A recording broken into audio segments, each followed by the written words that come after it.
Welcome to Reread. We are on Sacrifice by Karen Traviss. Woo, this is a big one. I think I know why I hate Karen Traviss so much. But regardless of what I think of some of her characters, I don't find her Mando lifestyle that interesting. In fact, this one, in my opinion, drug every time it went to Boba Fett's storyline. Because, you know, he meets one of the old clones who will give him some of his own blood because the files were destroyed. But, you know, you can get the cure from my blood, Fett, but you must go back and restore Mandalore. And all the Mandos are talking, you know, their language to him. And Fett's like, I really should know the language of my people or whatnot. But he's never been serious about his people. And in fact, his granddaughter points this out. And every time she talks about Mandos and they start giving their little, you know, he's a brave Barv and whatever, I don't care. I don't care about that talk. It's so boring to me. It is so boring to me. In fact, Fett's storyline is not that good because he gets Jang, I believe, is the clone who gives him some of his blood. And just a few chapters later, we come back and it's worked. We don't really get to hear the process of what went down. But, you know, Boba Fett wakes up from a dream. He was dreaming about his father and he's cured. He cheated death. All right. Well, then that little story arc tied up nicely, right? But then there's a new story arc with him. Sentis, his wife, is alive. Oh! And so I guess that's what the next adventure is going to be. And to be honest, wow, I don't care. And this is wild because it's Boba Fett. I should care. I should care. And wouldn't it have been way more interesting if Fett, at the end of the last book, was plotting his revenge for Jason? Because Jason still thinks Fett's coming for him. And Fett is not going to make a move. In fact, they say in this book that he has no interest. You know, even when he hears all the terrible things Jason's doing, it's like, you know, that he said, well, no amount of pain could bring, could he bring the Solos than their own son is doing to them. Yeah, you could kill off their son. That's one thing that caused him great pain. I don't know. It just doesn't make any sense why he doesn't go after them. I mean, you know, Boba Fett, but Matt, it's all business. He hasn't seen his girl forever. But he still loves his wife. He regrets not being around his daughter. And sure, his daughter wanted to kill him and everything. But, man, this Jedi not only killed her. Remember, Boba Fett hates Jedi. And this is just another reason for him to hate more Jedi because they killed his daughter. And not only that, but he got to see her face. She was brutalized. I mean, it was just a brutal beatdown before she died. She did not die quietly, so to speak. So Fett should be outraged, plotting, you know, every Mandalorian has sworn to help him with his vengeance. I mean, you know, it should be another whole war that the Galactic Alliance is waging with Mandalorians, which is why maybe they've quelled the Corellian threat, and now the Mandalorians have gone nuts. And it's all because of Jason. Jason refuses to step down, and maybe that's why he challenges Calo Moss and takes over and stuff and plans this military coup. I mean, it could have been a way better story this way, because now, throughout this whole story, I was thinking, man, wouldn't it be great if Boba Fett actually planted a trap for Jason? Jason thinks he killed Boba Fett. We think he killed Boba Fett. Then at the end, it was just a Mandalorian posing as Boba Fett. Boba Fett's not happy about that, but they wanted to test Jason's abilities so they can make sure to make it, you know, Jedi-proof next time.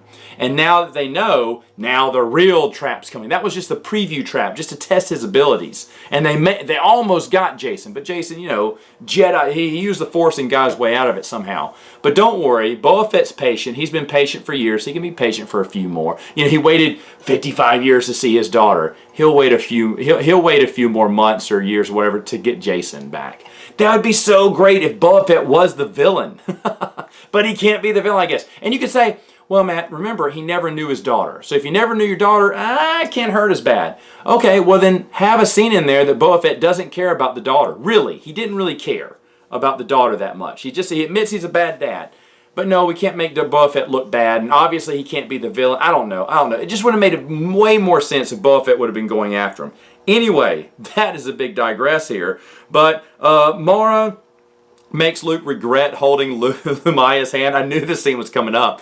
Because she's mad because Luke should have killed her. She's trying to go on the hunt for Lumiya to kill her. And and Luke, don't worry, I'm not going to hold her hand. And Luke like grimaces like, oh yeah, that was a really awkward thing to do. I shouldn't have done that. But, you know, Luke does not want to kill out of necessity. He doesn't kill just for vengeance or just kill for kill's sake. There must be a purpose. And Mara saying justice. Justice is the purpose.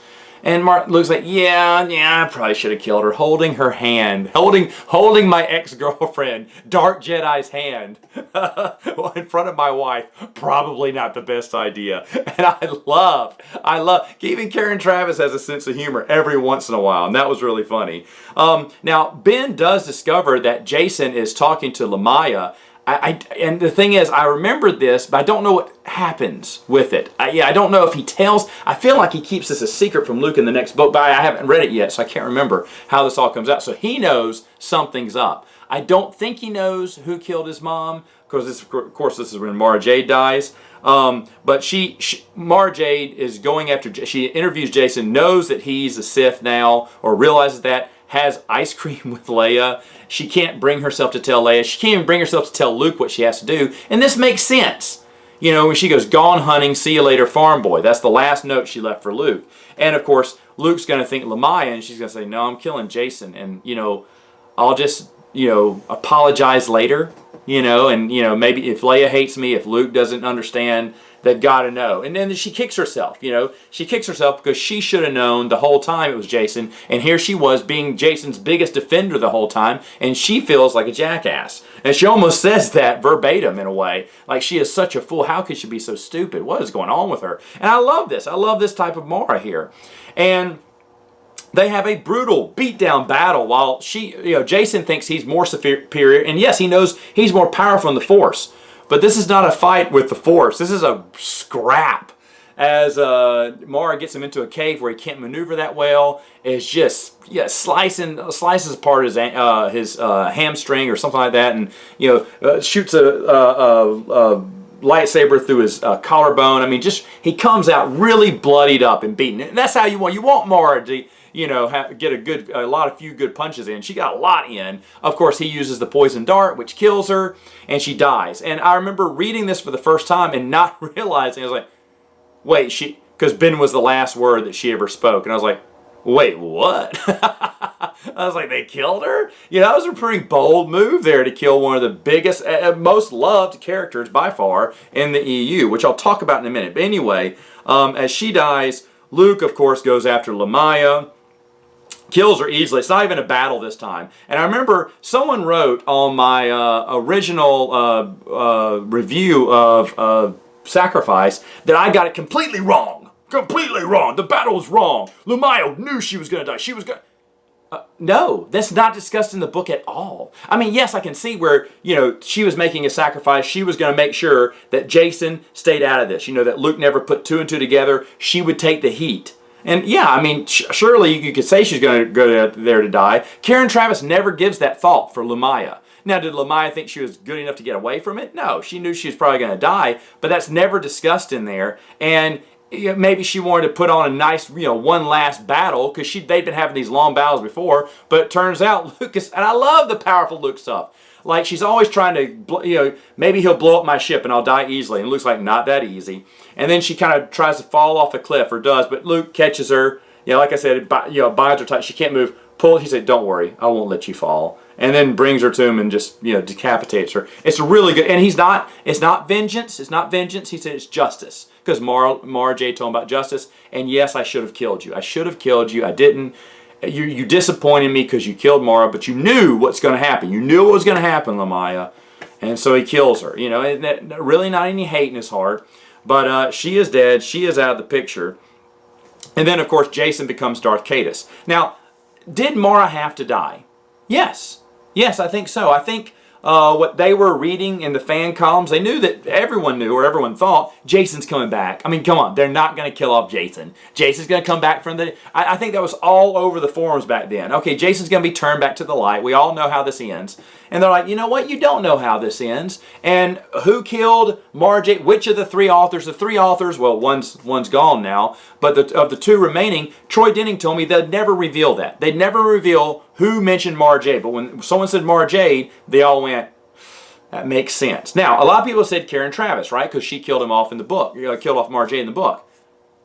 I have a suggestion. I do not know. I do not know. This is all guesswork here. Troy Denning did it. Troy Denning loves killing off characters. We all know that. But Troy Denning would probably say, I think Troy Denning, who's kind of guiding, he was kind of the leader of this storyline, said it had to be Mara Jade. And then maybe he made a joke like, wow, fans are really going to hate me because I already killed off Anakin. And Karen goes, let me do it. Let me do it, Troy. I'll do it. Now, I know Aaron Alston would not want to kill off Mara Jade. In fact, he is probably the most hesitant of the three because he was personal friends with Timothy Zahn. He knows how much Timothy Zahn loved the character. But the other two, as far as I know, weren't that close with Timothy Zahn. Not to say they were enemies, but they just didn't, weren't friends with him, or good buddies, I should say. And I bet Karen Travis goes, I already have people that hate me and love me, and so I'll kill her off. Let me do it. So she was the one that took the hit and killed Mara Jade off, pissing off a ton of fans. A ton of fans were pissed in the forums. I remember this because I remember reading and going, I did not see that coming. Did not see it coming. I was really shocked. I was like, wow. But yeah, I think she had to die. I think that was a good choice. I mean, you had to make a sacrifice, but you had to show that Jason is bad.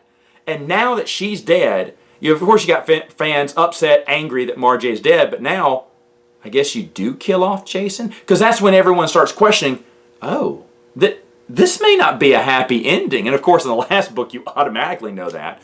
But that was the turning point. And that's when a lot of people go, oh, he really is the villain. Not just lost, and like Kip Duran was lost and Luke brought him back. And we've seen this story play out 1,000 times, right? But this time, now, because of Mara's death, we're thinking it could end differently.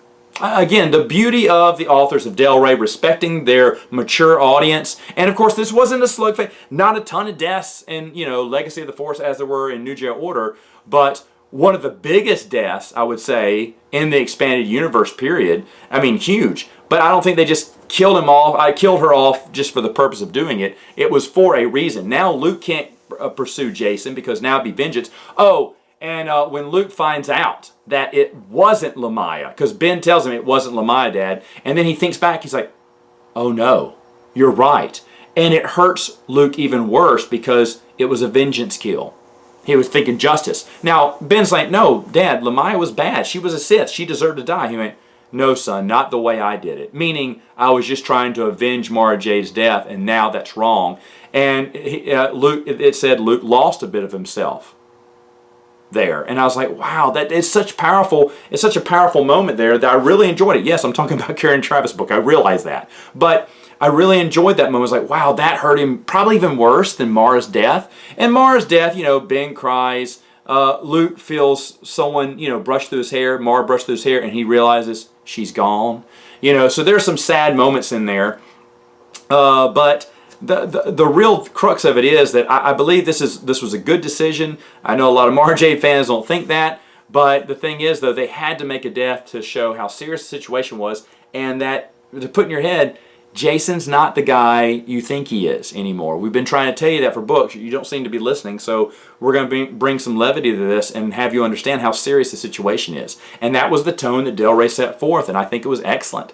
Excellent choice. And by the way, the whole thing about, not telling Timothy Zahn 2 months before, I think that was a courtesy, and I bet it was Aaron Alston who said, hey guys, we really need to tell Tim. We really need to tell Tim. So they told him 2 months earlier. 2 months before it came out, of course, he was all pissed about it. But here's the thing. No one gets told. People, sometimes they call authors when they're going to borrow a character and say, what would this character do in this situation? But if they're going to kill someone off or do something to them, no one gets told that. You talk to Barbara Hamley, you talk to Kevin J. Anderson, they don't know what happened to their characters later on. They get told by the fans what happened. Even Matthew Stover wasn't told what happened to his characters. So that was a great courtesy to call Timothy Zahn. He didn't deserve to be called, but I'm almost positive that was Aaron Alston going, we really need to tell Tim. I can't see anyone else doing that, and I know Aaron and Timothy Zahn were good friends. But either way, overall, yes, really good story. I enjoyed it. Again, except for Fett's scenes, I wish it would have been a different story. But anyway, that's it for now. See you next time.